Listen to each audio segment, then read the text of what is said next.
بسم اللہ الرحمن الرحیم۔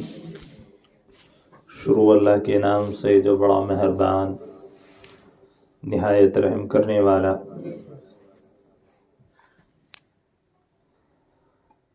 آج جو ہے شعبان کی 12 تاریخ ہو چکی ہے اور آنے والی 2 دن کے بعد شب قدر کی ایک رات ہوگی جس کو ہمارے یہاں 15 شعبان کے نام سے جانا جاتا ہے۔ اس کے بارے میں بہت ساری لوگوں کے اندر بہت سی غلط فہمیاں بھی ہیں اور بہت سارے فضائل بھی حدیث میں اس کی رات کے بارے میں آئے ہیں۔ انشاءاللہ آج اسی کے بارے میں گفتگو کریں گے۔ نمبر 1 سب سے پہلے یہ بات سمجھ لینے کی ہے کہ شب برات شعبان کی 15ویں رات کو کہتے ہیں، جو 14 تاریخ کی شام سے شروع ہوتی ہے۔ براعت کے معنی آتے ہیں بری ہونے کے اور چھٹکارا پانے کے۔ اس رات میں چونکہ اللہ تعالیٰ بے شمار گناہگاروں کی مغفرت اور مجرموں کی براعت فرماتے ہیں اور ان کو جہنم سے رہائی اور چھٹکارا عطا فرماتے ہیں، اس لیے اس کو شب برات یعنی جہنم سے خلاصی کی رات کہتے ہیں۔ حضرت عائشہ صدیقہ رضی اللہ تعالی عنہا سے مروی ہے کہ آپ صلی اللہ علیہ وسلم رات کے وقت بستر سے چپکے سے اٹھے تاکہ میری نیند خراب نہ ہو، اور آہستہ سے دروازہ کھول کر باہر تشریف لے گئے۔ جب میری آنکھ کھلی تو مجھے خیال ہوا کہ شاید آپ صلی اللہ علیہ وسلم کسی اور بیوی کے پاس تشریف لے گئے ہو۔ میں تلاش کرنے کے لیے باہر نکلی تو آپ صلی اللہ علیہ وسلم بقیع کے اندر تشریف فرما تھے، جو مدینہ منورہ کا قبرستان ہے۔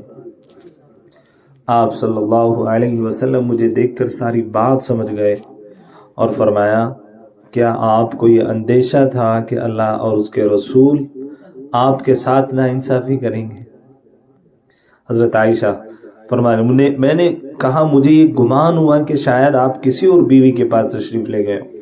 پھر آپ صلی اللہ علیہ وسلم نے فرمایا کہ آج 15ویں شعبان کی رات ہے اور اللہ تعالیٰ اس رات میں آسمانی دنیا پر نزول فرماتے ہیں اور قبیلہ کلب کی بکریوں کے بالوں کی تعداد سے زیادہ ایسے آدمیوں کی مغفرت فرماتے ہیں جو جہنم کے مستحق ہو چکے ہوتے ہیں۔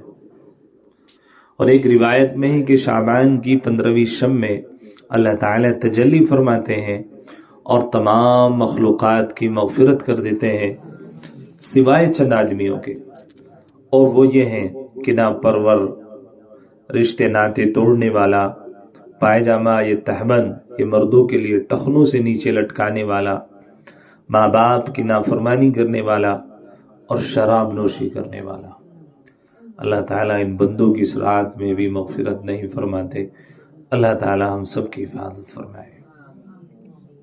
ایک اور روایت میں ہے، حدیث میں ہے کہ اس رات میں اس سال پیدا ہونے والے ہر بچے کا نام لکھ دیا جاتا ہے، اس سال مرنے والے ہر آدمی کا نام لکھ دیا جاتا ہے، اس رات میں تمہارے اعمال اٹھا لیے جاتے ہیں اور تمہارا رزق اتارا جاتا ہے۔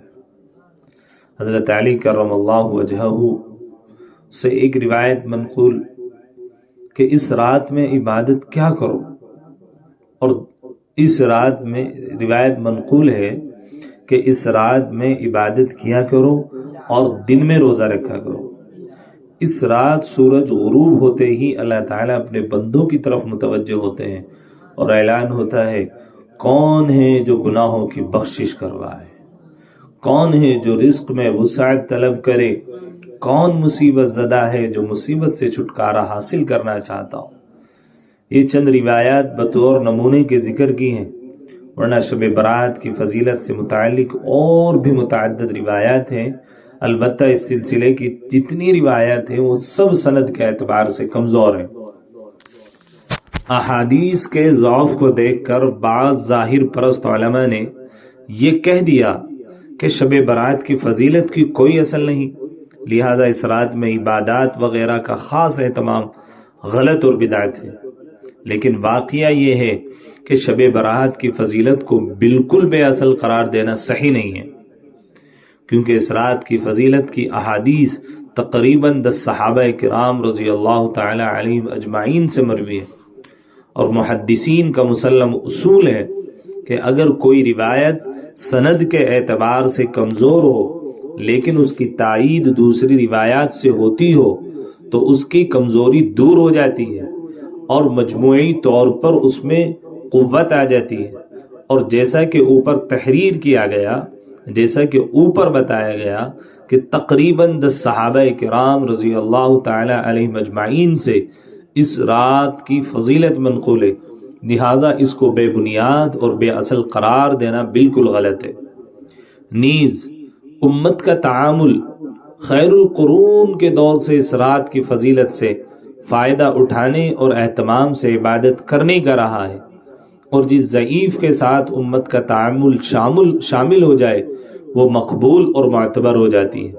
اس لیے صحیح بات یہ ہے کہ یہ رات فضیلت والی ہے اور اس رات میں جاگنا اور عبادت کا اہتمام کرنا باعث اجر و ثواب ہے۔ اب شب برات میں قبرستان جانا، شب برات سے متعلق ایک عمل جو بعض روایتوں میں آیا ہے، قبرستان جانے اور مردوں کے لیے دعائے مغفرت کرنے کا بھی ہے۔ آج کل بعض شہروں میں اس کا بڑا اہتمام ہوتا ہے، لوگ جماعت بنا کر قبرستان جاتے ہیں، قبرستان میں اور راستوں پر روشنی کا انتظام کیا جاتا ہے، اور اس عمل کو شب برات کا اہم رکن خیال کیا جاتا ہے۔ اس بارے میں صحیح راہ تک پہنچنے کے لیے چند چیزوں کا جاننا ضروری ہے۔ نمبر 1، آپ صلی اللہ علیہ وسلم کی پوری حیات طیبہ میں صرف ایک بار شب برات میں قبرستان جانا ثابت ہے، اور وہ روایت بھی ضعیف ہے۔ بات سمجھ میں آ رہی ہے آپ کو؟ آپ صلی اللہ علیہ وسلم کی پوری حیات طیبہ میں صرف ایک بار شب برات میں قبرستان جانا ثابت ہے، اور وہ روایت بھی ضعیف ہے، یعنی کہ کمزور ہے۔ نمبر 2، آپ صلی اللہ علیہ وسلم نے یہ عمل خاموش طریقے سے کیا۔ حضرت عائشہ نے کہا تھا نا، چپکے سے گئے تھے اللہ کے نبی، بتا رہے ہیں کہ بستر پہ سے اٹھ کے گئے تاکہ مجھے بھی علم نہ ہو۔ تو حضور صلی اللہ علیہ وسلم نے یہ عمل خاموش طریقے سے کیا، یہاں تک کہ آپ صلی اللہ علیہ وسلم کے لیے محترمہ حضرت عائشہ رضی اللہ تعالی عنہا کی آنکھ کھل گئی، اور وہ آپ علیہ السلام کو تلاش کرنے باہر نکلی، جس سے ان کو پتہ چل گیا اگر ان کی آنکھ نہ کھلتی تو کسی کو معلوم نہ ہوتا۔ نمبر 3، شب قدر کی رات نہیں، قبرستان حضور گئے ہیں، شب قدر تو ہے ہی لیکن کہ قبرستان جانا کیسا ہے۔ نمبر 3، آپ صلی اللہ علیہ وسلم نے لوگوں کو قبرستان جانے کا حکم دیا، کسی کو اور نہ ترغیب دیا علیہ الصلوۃ والسلام نے۔ اس رات میں حضور صلی اللہ علیہ وسلم نے کسی کو قبرستان جانے کا نہ تو حکم فرمایا ہے اور نہ حضور صلی اللہ علیہ وسلم نے اس کی ترغیب دی ہے۔ نمبر 4، صحابہ کرام رضی اللہ علیہم اجمعین جو آپ صلی اللہ علیہ وسلم کی سنت اور سیرت کے سچے عاشق اور شیدائی تھے، ان سے بھی اس کا اہتمام منقول نہیں ہے۔ کس کا؟ قبرستان جانے کا، جیسا کہ بعض مرد حضرات، نوجوان حضرات اس رات میں قبرستان جانے کو بہت زیادہ ضروری سمجھتے ہیں، لہٰذا اس عمل کو سنت قرار دینا تو بالکل بھی صحیح نہیں ہوگا کہ بھائی ہم قبرستان جا رہے ہیں، حضور گئے تھے ہم بھی جا رہے ہیں۔ تو حضور جو گئے تھے خاموش طریقے سے گئے تھے، اگر حضرت عائشہ کی آنکھ نہ کھلتی تو وہ عمل حضور کا کسی پر آیا بھی نہ ہوتا، ظاہر بھی نہ ہوتا، اور پھر حضور نے پوری زندگی میں کبھی قبرستان جانے کا نہ حکم فرمایا اور نہ ترغیب دی، اور نہ کوئی صحابی اس دن میں کہ قبرستان جانے کو سنت قرار دیتا ہوں، ایسا بھی نہیں ہے۔ اس لیے کہ یہ کہنا کہ شب برات میں قبرستان جانا یہ سنت ہے، یہ بے بنیاد اور بے اصل بات ہے۔ کیا ہے بھائی؟ البتہ اگر کبھی کبھار انفرادی طور پر اس عمل کو کیا جائے تو کوئی حرج نہیں، اس کا اہتمام اور انتظام ہر سال پابندی سے کرنا صحیح نہیں ہے۔ کوئی اپنا انفرادی طور پر پوری زندگی میں ایک آدھ بار چکر لگا آیا شب برات میں قبرستان میں تو کوئی حرج نہیں ہے، لیکن اس کو لازم اور ضروری سمجھ کر، سنت سمجھ کر قبرستان جانا، یہ جانا درست نہیں ہے۔ لہذا اس کا اہتمام کرنا چاہیے، صحیح نہیں۔ اصل چیز مردوں کے لیے دعائے مغفرت اور ایصال ثواب ہے، لہذا اس کا اہتمام کرنا چاہیے تاکہ قبرستان جانے کا، فضیلت والی راتوں میں عبادت کے لیے مسجدوں میں جمع ہونا بخاری شریف میں ہے۔ تو ہمیں کیا کرنا چاہیے؟ بغیر قبرستان جائے، مردوں کے لیے ایصال ثواب کریں، لیکن لازم اور ضروری سمجھ کر قبرستان جانا یہ درست نہیں ہے۔ دوسری روایت مسجدوں میں جمع ہو کر عبادت کرنا، بخاری شریف میں ہے کہ کچھ لوگ مسجد کے اندر چاشت کی نماز پڑھ رہے تھے۔ حضرت عروہ رحمۃ اللہ علیہ نے اس نماز کے بارے میں حضرت ابن عمر رضی اللہ تعالی عنہ سے دریافت کیا تو انہوں نے فرمایا کہ یہ بدعت ہے، حالانکہ یہ نماز حدیث و ثابت ہے۔ بخاری شریف کے حاشیے میں اس کا یہ جواب دیا کہ چاشت کی نماز نفلی عبادت اور انفرادی عمل ہے جس کو مخفی طور پر ادا کرنے کا حکم ہے، بس اللہ ہو اور بندہ اللہ سے ایک لو لگی ہو اور تار جڑا ہوا ہو، انسان کا جسم، بال، ہڈی اور رواں اللہ کی طرف متوجہ ہو، اس لیے کہ یہ اللہ کا خاص دربار ہے اور خلوت کی عبادت ہے۔ اس لیے حضرت ابن عمر رضی اللہ تعالی عنہ نے اس پر انکار فرمایا اور اس کے اظہار و اعلان کو بدعت قرار دیا، یعنی چاشت کی نماز اکٹھے ہو کر کے پڑھنا، یہ جماعت سے نماز پڑھنا۔ اس لیے شریعت کا مزاج یہ ہے کہ فضائل والی راتوں میں عبادت تنہا اپنے اپنے گھروں میں رہتے ہوئے کی جائے، کیونکہ اس رات کی عبادت اللہ تعالیٰ کے خاص دربار والی ہے۔ حضور صلی اللہ علیہ وسلم فرائض اور واجبات کے علاوہ نفلی عبادت عموماً گھر میں ادا فرمایا کرتے تھے۔ کہاں کرتے تھے؟ گھر پر۔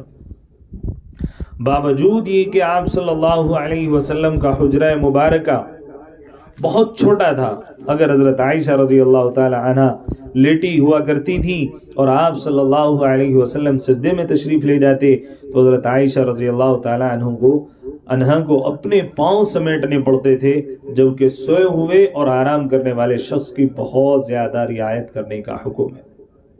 اور مسجد نبوی جس میں ایک نماز کا ثواب ہزاروں نمازوں کے برابر ہے، لاکھوں نمازوں کے برابر ہے، اس کے باوجود آپ صلی اللہ علیہ وسلم نے صحابہ کرام رضی اللہ علیہ اجمعین کو فضیلت والی راتوں میں مسجد نبوی میں آنے کی ترغیب نہیں دی۔ اسی وجہ سے فقہاء کرام نے فضیلت کی راتوں میں مسجدوں میں جمع ہونے کو مکروہ اور بدعت فرمایا ہے۔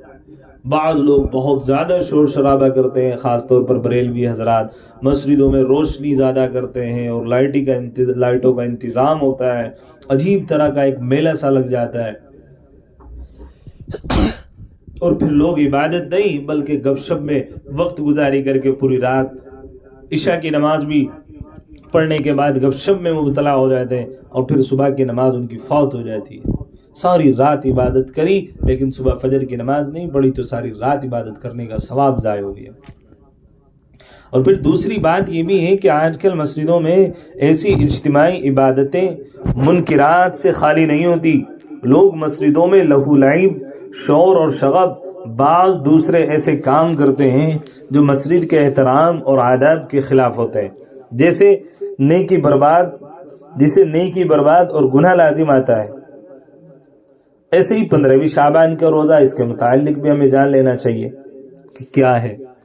15ویں شعبان کا روزہ نہ تو فرض ہے، نہ واجب ہے، نہ سنت مؤکدہ، زیادہ سے زیادہ یہ مستحب ہے۔ اس سلسلے میں حدیث میں آیا ہے قوموا لیالیہا وصوموا نہاریہا، یہ حدیث چونکہ ضعیف ہے اور ضعیف فضائل اعمال میں تمام محدثین کے نزدیک قابل عمل ہوتی ہے، اس لیے اگر کوئی روزہ رکھنا چاہے تو رکھ سکتا ہے، شدت کے ساتھ اس کی مخالفت صحیح نہیں ہے۔ کسی نے روزہ نہیں رکھا تو کوئی بات نہیں ہے، اس لیے کہ روزہ رکھنا نہ تو فرض ہے، نہ سنت ہے، نہ واجب ہے، مستحب ہے۔ کوئی رکھ لے تو اچھی بات ہے، نہیں کسی نے رکھا تو کوئی مسئلہ نہیں ہے۔ اب بعض لوگ کیا کرتے ہیں، جس نے روزہ نہیں رکھا تو بڑے عجیب، تو نے آج روزہ بھی نہیں رکھا، ایسے پوچھتی ہیں عورتیں مستورات نہیں رکھا کوئی مسئلہ نہیں، ضروری نہیں ہے۔ اور حدیث کے مسلمہ اصولوں سے ناواقفیت کی بات ہے کہ شدت کے ساتھ اس روزے کی مخالفت کرنا۔ دوسرا یہ کہ نبی کریم صلی اللہ علیہ وسلم ہر ماہ ایام 20، 13 اور 14، 15 کے روزوں کا اہتمام فرماتے تھے۔ 13 تاریخ، 14 تاریخ، 15 تاریخ میں حضور صلی اللہ علیہ وسلم کیا کرتے تھے؟ روزہ رکھا کرتے تھے۔ لہٰذا اس نیت سے رکھا جائے تو موجب اجر و ثواب ہوگا۔ کیا ہوگا بھائی؟ کسی نے اس لیے رکھا کہ اللہ کے نبی ہر مہینے میں 3 دن روزہ رکھا کرتے تھے، میں بھی رکھتی ہوں، تو کوئی حرج نہیں۔ بعض علاقوں میں اس روزے کو کچھ زیادہ ہی اہمیت دی جاتی ہے، یہاں تک کہ بعض جگہ لوگوں کو سحری کھانے کے لیے جگانے کا بھی اہتمام ہوتا ہے۔ حالانکہ اعلان اور اہتمام یہ فرائض کی شان ہے، نہ کہ نوافل کی۔ باقی اس رات میں پٹاخے پھوڑنا، آتش بازی کرنا، حلوے کی رسم کا اہتمام کرنا، یہ سب خرافات اور اسراف میں شامل ہیں۔ اس سے خود بھی بچنا چاہیے اور قوم کو بھی بچانا ضروری ہے، تاکہ قوم کی گاڑی کمائی برباد ہونے سے بچ سکے۔ عام طور پر لوگ پٹاخے بڑھاتے ہیں، شیرنیاں بانٹتے ہیں، حلوہ بنانے کو ضروری سمجھتے ہیں۔ شب برات میں یہ سب کرنا صحیح نہیں، کیا نہیں ہے؟ یہ مستورات نہیں کہہ رہی کہ صحیح نہیں ہے، یہ اس لیے بھی صحیح نہیں کہیں گے اس لیے کہ بناتی ہیں حلوہ اور بنائیں گی، یہ بھی بات ہے کہ بنائیں گی، تو اس لیے ضروری سمجھ کر بنانا صحیح نہیں۔ باقی آپ اپنے گھر میں کچھ بھی بنائے، ہر روز حلوہ بنائے، ہمیں کوئی مسئلہ نہیں ہے، لیکن یہ بنانا کہ شب برات ہے آج اس لیے حلوہ بنائے، یہ درست نہیں ہے۔ باقی آپ روز حلوہ کھائیں، کوئی مسئلہ نہیں، اللہ آپ کو کھلائے۔ ایسے ہی شب برات میں تمام رات عبادت بھی ضروری نہیں۔ بعض کیا کہتے ہیں وہ پوری رات جاگیں گے، چاہے زبردستی جاگنا پڑا برابر والے کو۔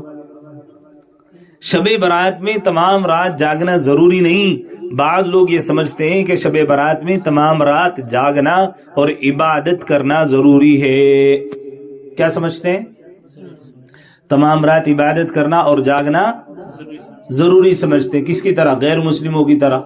ان کے یہاں بھی بعض تہوار ایسے ہیں جس میں وہ پوری رات جاگتے ہیں، تو مسلمان بھی اسی ڈگر پہ لگا ہوا ہے اور اس کو شب برات کا حق سمجھتے ہیں، خواہ جاگنے کے لیے کچھ بھی کرنا پڑے، مثلا لونگ یا کالی مرچ چبانی پڑے، قہوہ یا چائے پینی پڑے، یا پھر جو بھی طریقہ جاگنے کا ہو اس کو اختیار کرنا پڑے، اور خواہ جاگ کر فجر کی نماز ہی قضا ہو جائے۔ اسی وجہ سے اس رات کو جاگنے کی رات سمجھا ہوا ہے۔ چائے پئیں گے، یہ کریں گے، وہ کریں، بس جاگنا ہے، کچھ بھی کرے گا بس جاگنا ہے۔ حالانکہ صرف جاگ لینا عبادت نہیں بلکہ بعض اوقات سونا بھی عبادت ہوتا ہے۔ کیا کہہ رہا ہوں میں؟ الفاظ پر غور کریے۔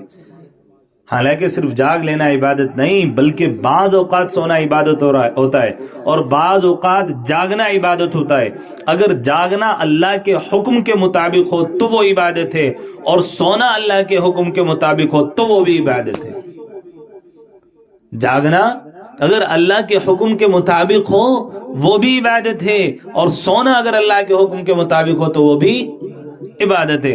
حضرت عثمان رضی اللہ تعالی عنہ کی روایت ہے کہ رسول اللہ صلی اللہ علیہ وسلم نے فرمایا کہ جس شخص نے عشاء کی نماز جماعت کے ساتھ ادا کر لی تو آدھی رات کے قیام کا ثواب پا لیا، اور جس نے صبح کی نماز بھی جماعت سے ادا کر لی تو پوری رات جاگ کر عبادت کرنے کا ثواب حاصل کر لیا۔